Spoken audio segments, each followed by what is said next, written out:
Hey, what's up guys, aarava here, and welcome back to an episode of my F1 2019 career mode, episode number 63 today for the Brazilian Grand Prix in Season 3. If you guys did miss the previous one, then be sure to go check that one out before you see this one, because at USA, well, we had a very crazy race, obviously, if you saw that one, rain at the start, and all of us were on dry tyres, but it means coming off the back of that into this penultimate race of this season, we are looking very good for this championship fight versus Charles Leclerc. We've got a nice cushion here, and I talked about before USA, that USA and Brazil were my two kind of worrisome races. The AI are always so consistent around these two circuits, but obviously we came off very lucky, I will admit, at USA, and so now it's time to try and survive Brazil, basically try and probably not lose too many points here, and then we go to Abu Dhabi for the finale next race. But it should be another really close race. You can see Racing Point actually upgrade their car very late on this season along with Mercedes there, and Racing Point become the fastest team on paper there, literally a pixel ahead of McLaren on the R&D chart, and Mercedes upgraded the bottom of the chart there to make Ferrari the worst team on the grid once again this season then. But surprise Racing Point have an upgrade like that. A team like them, I would have expected them to be saving all the resource points for next season, but there you go. So it might be even closer than it already was with Racing Point and McLaren and Renault there, because Racing Point already picked up a lot of pace ever since the Singapore Grand Prix, I feel, especially in a straight line. So if they upgrade their straight line speed even more so, it's going to be, well, pretty difficult, I think, for all of us to try and match them, but we'll have to see about that. There's rain forecast for Saturday here in qualifying, so that could be quite tricky. So already maybe a tough start to the weekend, we'll have to see, but and then it's all about race day, of course, and trying to limit the damage if we are indeed to lose some points to Leclerc. So let's go ahead into qualifying and see how we do over one lap. Welcome to qualifying here in Interlagos as the cars are readying up for what's likely to be a very important session. Now then, Anthony Davidson, you're not getting any younger, but you have been involved in your fair share of qualifying sessions in an illustrious 30-year career. How do you deal with the pressure when you have that one chance to deliver a perfect lap? It's not so much about dealing with the pressure, it's more about how you approach the risk and just how much of it are you willing to take. You're constantly balancing the car on the edge of grip from braking, cornering and traction, and over the course of a lap, it's easy to get that balance wrong, and that's why achieving the perfect lap is almost impossible. As you say, I've been doing this 30 years now, and it never gets any easier. Right, so it's pretty gloomy already here at Sao Paulo, but right now the rain is staying away and we can try and set a dry time in Q1. Won't really matter too much, obviously, in the grand scheme of things. We're just trying to make it through into Q2, but the rain is on its way. You can kind of tell by the sky already. I believe it should start raining at the end of this session, actually. So trying to get this lap in nice and early as we went out straight away then. You can see up into P2 then. At the end of it, it will be P6, Leclerc in P3. But you can see actually behind the result screen here, the grass there is all very damp indeed. So the rain did come down at the end of Q1 and will continue to fall in Q2. This was a very interesting one. I went straight out in Q2 onto these intos because the indicator said it was going to go to full wets at the end of Q2 here. So I'm trying to skate my way through on intermediate as the track pretty much now becomes time for full wet tyres. You can see actually Lando Norris up ahead of me on the timesheet there is on full wet tyres. We go across the line, we go fastest there as we cross the line. In the end, it will be P4 as 3 people went faster than me on the blue wall full wet tyres, which is quite impressive actually. But we got through then on inters. The only person that actually set a decent lap time on inters. Everyone else went out onto full wet, so I can count myself lucky there. And then into Q3, it was the opposite. It started off full wet, and the end of the session, it got back to intermediate. So the rain kind of coming and going in waves here at Sao Paulo. And so as we get to the end of our first flying lap then on intermediates here, we don't have really time to kind of dawdle to go back to the pit lane. So I filled up enough fuel to go out for 2 consecutive lap times. So we go again and trying to improve our lap. You can see in the top right, we gained a decent amount of time there, about 5-6 tenths nearly. We're going to lose some in the last corner, I feel, here as we scrub off some speed, trying to get the power down as early as we dare. Bit of a jolt of oversteer, but gaining and keeping that time pretty much as we go purple in the first sector, green in the second. We're P9, so we need this to be a very good lap. We want to try and match our teammate, who I believe is in the top 4 or 5, across the line. And despite setting 2 purple sector times, somehow we're only P8, and by the end of it, we're down to P9. Leclerc goes and smashes pole position then, and we're a whopping 1.178 off our teammate from pole position to P9. We have been absolutely slapped by Leclerc here in a very crucial qualifying. Of course, I said it's going to be a tough race. I always know it is. Brazil is always a tough one for me. It's the first sector. The AI are always so good versus myself. And then also, obviously, you just don't know how the tyre weigh is going to pan out, what the strategy is going to be like. Will there be rain on Sunday? Sunday. You know, it might bleed over from Saturday, you just can't know. But that is just not what we need. Leclerc on pole. We're 8 places off in P9. Looks like we've got a very big day tomorrow to try and limit this damage then and try and catch up basically to that P1 position that he's going to be in. As surely as the sun rises in the morning, the Brazilian Grand Prix packs out the grandstands and creates incredible drama. Title deciders, heartbreak, triumph and home glory. All these and more can be found in abundance here at the Autodromo José Carlos Pache. It's an unusual anti-clockwise race here at Interlagos, where the Sao Paulo locals are packed into the grandstands at each of the 15 corners around this classic 2.7-mile circuit. 2 very fast sections bookend the famous and highly technical Sector 2, where getting a good run out of Junsao into one of the 2 DRS zones will be the key to any overtaking prospects today. With so much on the line here today, I can't help but shake the feeling that we're going to have a bit of pushing and shoving, Anthony Davidson, especially into turn 1 this afternoon. Well, we do see a fair amount of that here at Interlagos, Crofty. It's a tricky braking zone, of course, as you're heading downhill into the centre S, which always makes it easy to lock the inside front and run a bit wide. We've seen a number of occasions over the years with someone from the leading group taking a bit of a knock on the first lap and having to recover. That's one of the reasons we've had so many exciting championship fights here. Hopefully, though, it'll be a clean start, of course, but as you say, I wouldn't be too surprised if it's not. It's time to take a look at our starting grid for today's race. Charles Leclerc lines up on pole position, edging out Lando Norris, who'll start from P2. Looking down the rest of the grid, we have Perez, Gasly, Max Verstappen and Butler, Hülkenberg, Hamilton, the engineer, and George Russell, Weber, Fiat, Roman Grosjean and Vettel, Magnussen, Bottas, Daniel Ricciardo and Antonio Giovinazzi, Stroll, and Kimi Raikkonen finishes off the grid. And with preparations almost complete, let's head down to the track. Right, so we are here on the grid then in P9. No grid penalties ahead of us to talk about, really. So Leclerc still is on pole position. I am in P9. It is overcast right now, but you can see it will get sunnier as we go on through this Grand Prix. So hopefully there is no rain to throw in the mix like there was at USA. It will be a, it looks like a very simple one-stop from the soft tyre to the hards. Potentially, I don't know, could switch that to the mediums. I think the tyre wear could be good enough. If we look back at USA, that's always a tough one for tyre wear. And we actually managed a pretty okay kind of one-stop there with the soft to the medium. So I think we could do the same here at Sao Paulo. We'll see how it goes as we go on to the end of this soft tyre stint. But we know what we have to do. We're P9. We just have to look forward and try and gain as many positions as we can if Leclerc is going to be holding on to that lead from pole position. So here we go then to the second last race of this season, to 5 red lights suit the Brazilian Grand Prix. The lights are out. We're underway. It's a great start for once in our lifetime against Hamilton there as we shot off the line there. Around the outside we go of the Brit there. Maybe even a chance to attack Devin Butler down the inside of turn 2. Yes, we do.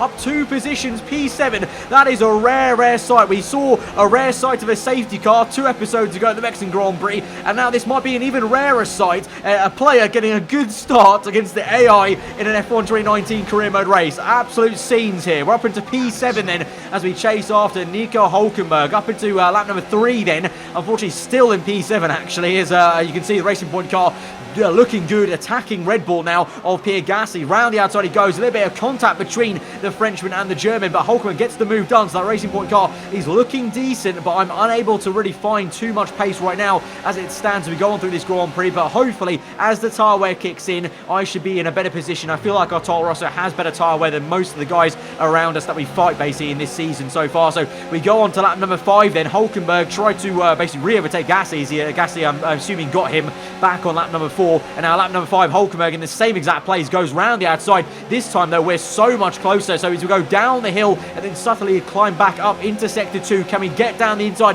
of our former teammate Gasly? A little bit of rubbing there on the sidewall of the front left tyre, but we get the job done up into P6. A crucial move there, as I believe Leclerc is still ahead in the lead, ahead of Verstappen and the 2 McLarens of Lando Norris and Sergio Perez. And now we move on to the end of that same lap. Lap number 5, DRS open now, overtake mode going, rich mix flowing. We move to to the left-hand side of the circuit, across the line for lap number 6, and we're up into P5 then. Verstappen ahead of us with a fast lap of the Grand Prix, so maybe pressurising the McLarens, and hopefully the McLarens can also pressurise Leclerc, because honestly I need it. If those four can fight, I can try and close up to them, and that would be quite ideal. But right now I actually have to still defend against Hulkenberg and try and break the toe as we go down into the end of sector 1, trying to go very aggressive on the defensive work there on the inside line, and Hulkenberg is still very much there, keeping me honest there, so it's not over yet. I need to kind of first shake the German and then try and use the clean air to good effect to try and chase after the leaders here. And speaking of the leaders, thankfully that pressure is going to come from the cars behind Leclerc. As you can see there, one of the McLaren cars going for the move round the outside. I believe it's Lando Norris, I think, in the number 4 McLaren. Leclerc goes defensive to the inside for the second part of the center S, and will surely keep that lead. I think he's going to be able to squeeze Norris out there just about, as Norris has to cut in, and now it's instead Sergio Perez that tries to go for a move, and look at the way Norris is trying to squeeze Perez to the left, and Perez fakes it and goes to the outside instead, and so it's a dummy move there by the Mexican, and it's a great one because it's now he's alongside, and I think he might get the move done. The two McLarens now go wheel to wheel. That won't help both of them out to try and get the lead, but it will help Leclerc out for sure, as he's already got away a little bit. You can see Verstappen also just sitting back there, unable to make anything work, as these two are still going at it there. You've got Sergio Perez on the right hand side, Lando Norris on the left, and they're still pulling it through, just about keeping it at no contact there between teammates there. But this is insane racing between the two McLarens, almost side by side for about a good 2/3 of the lap there. So great stuff. Verstappen now is right up the chuff of one of them, so we've got a bit of a DRS train here potentially, and maybe I could kind of envisage maybe Verstappen catching them both, napping and overtaking them, because we know how good the Renault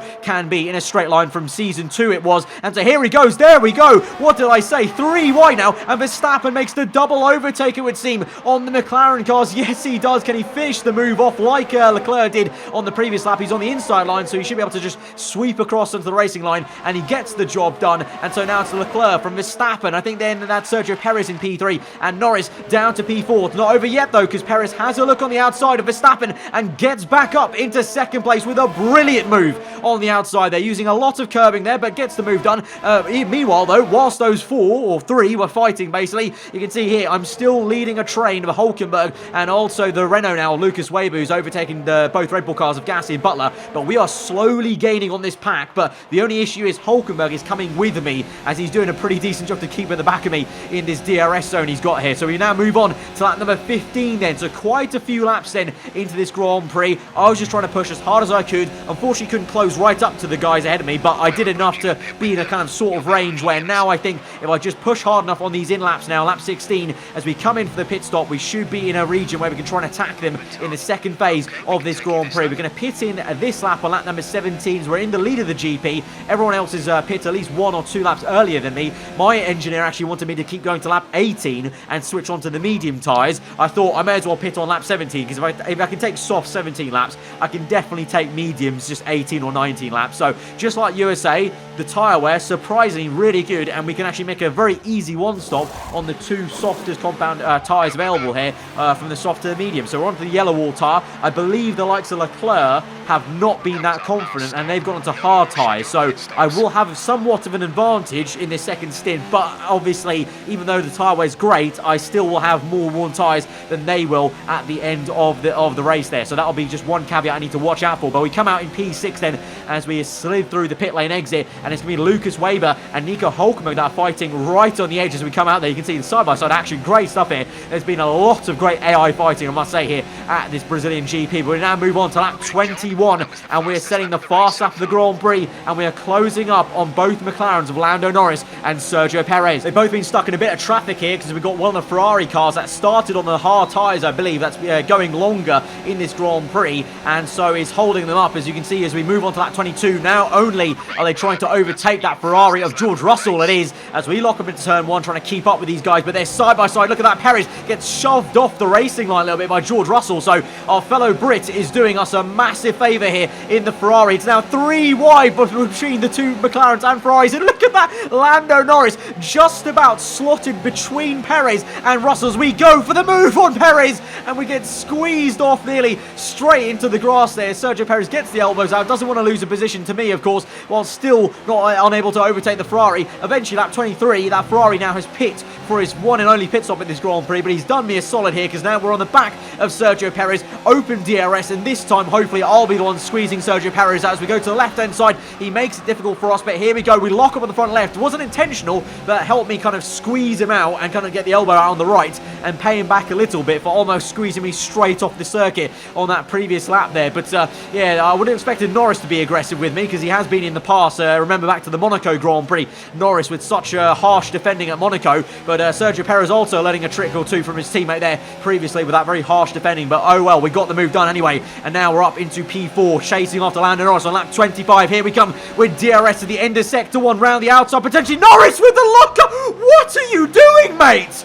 Norris with the lock-up on the front right tyre and goes straight on and slams into our car, pushes us off the road, and now we've got a bit of damage to our front wing. The front left front wing, you can see on the bottom right of the heads-up display, is yellow now. I don't think that's going to be enough damage to warrant us making a pit stop because we've got, what's that, 11 laps left in this Grand Prix. Obviously, we know the tyres can go to the end of the Grand Prix, and if I look at my heads-up display, in a moment you'll see the position counter. If I did pit, is going to be outside the top 10, so I'd rather try and take the risk and try and just limp home and try and get some good points here instead of going for a pit stop, changing that front wing, and then probably having no chance of any points, really. But that is absolutely crucial for the championship and absurd stuff there. Calamity for us in this Grand Prix, as now you can see, meanwhile, Leclerc, this is, going for a move to retake the lead of the Brazilian Grand Prix. Verstappen was actually in the lead this entire time. After that pit stop phase, Verstappen jumped Leclerc, so that was doubly good for us if we were up into P3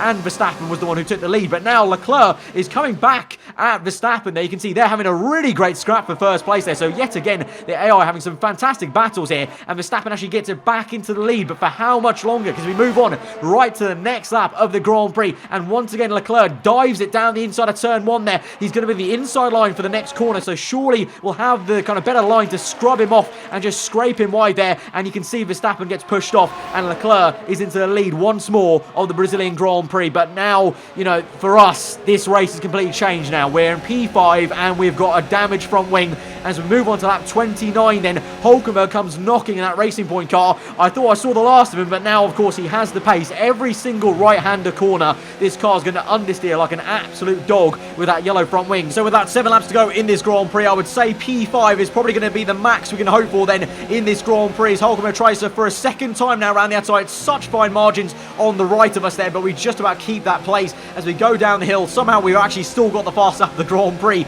in this race here, as we now move on to lap 31. But Hulkenberg, look at that, he's almost practically pushing us down that straight there. He's also probably deploying all the ERS in the world, and now here he goes. He has a very good chance there as we're going to understeer, and we just about managed to actually not make contact with him. I was, as soon as we're going through that right hander, I thought I'm going to understeer straight into him. That's surely going to be it. Now more damage to my wing, thankfully not, and we live to fight another day. But we've got 5 laps to go. Hulkenberg is just not giving up here. He's just like a little rabid dog in our mirrors, and as we defend against him, the other cars are catching up to us. And now we move on to lap 33, and Pierre Gasly is also going to come knocking. Look at him go in the Red Bull there on the inside. It's going to be 3 wide as both cars are down our inside. We make a bit of contact with Hulkenberg. Gasly is round the outside of both of us there for a fantastic double overtake. Hulkenberg's now got the speed on us, and we have to lift off as he almost brake checks us through that left-hander. And so we go on the curb, and now Lucas Weber's come out of nowhere to alter that position. So in a flash and a half a lap, we've gone down 3 positions, and it's all going downhill from here. We're down to P8.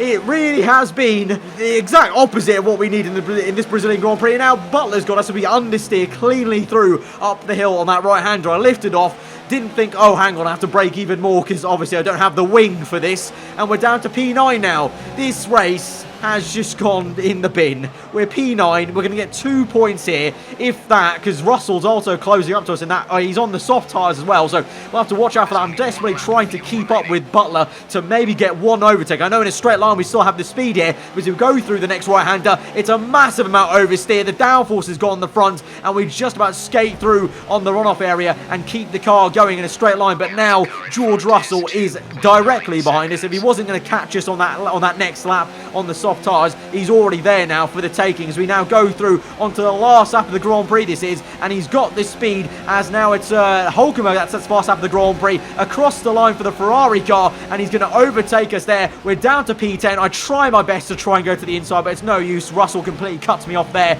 and that is pretty much our race over with. We were fighting for P3 at one point, just about 7 or 8 laps ago, and now we're going to finish up in P10 as Charles Leclerc, our teammate, our championship rival, does indeed win the Brazilian Grand Prix, and we come home limping home in P10, and that has just blown the championship wide open for the final race next time out at the Abu Dhabi Grand Prix. That's the end of the race. We'll see you in Parc Fermé.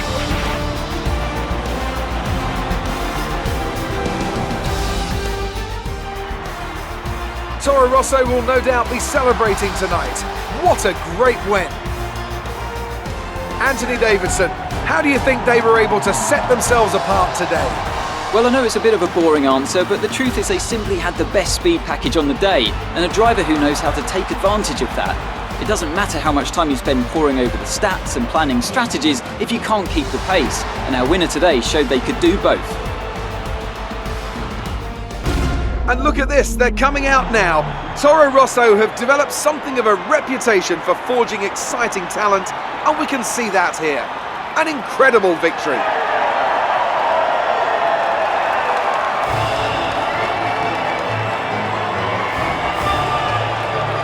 Lando Norris, man. Lando Norris. Absolute madman. That little bit of contact and the front wing broken enough where it just affects the downforce so much. And then those last few laps, I think the tyre wear also kicked in for us. Remember, we're on mediums compared to what the default was on hard, so that also didn't help our issues there. With the with a full downforce car, I feel like we probably would have struggled the end of that race anyway, let alone with a damaged front wing. Because as soon as Gasly and Hulkenberg got past me there, Weber just swamped me out of nowhere. Couldn't get him back. I tried my best around the outside, and then that right-hander, just killer in 5th gear, just no grip, understeered, nearly off circuit for Butler to get us. And then the mistake, obviously, trying to push so hard to keep up with Butler, just forced me to make the mistake to where Russell caught up to us. And obviously, he was good enough in a straight line. And in the end, you can actually see that, you might have seen on the results screen, that Russell actually got the fast lap of the Grand Prix. So that Ferrari was the fastest man on the last lap. Just had to be. The Ferrari that was coming right behind me to overtake me on the last lap of the Grand Prix. Just had to be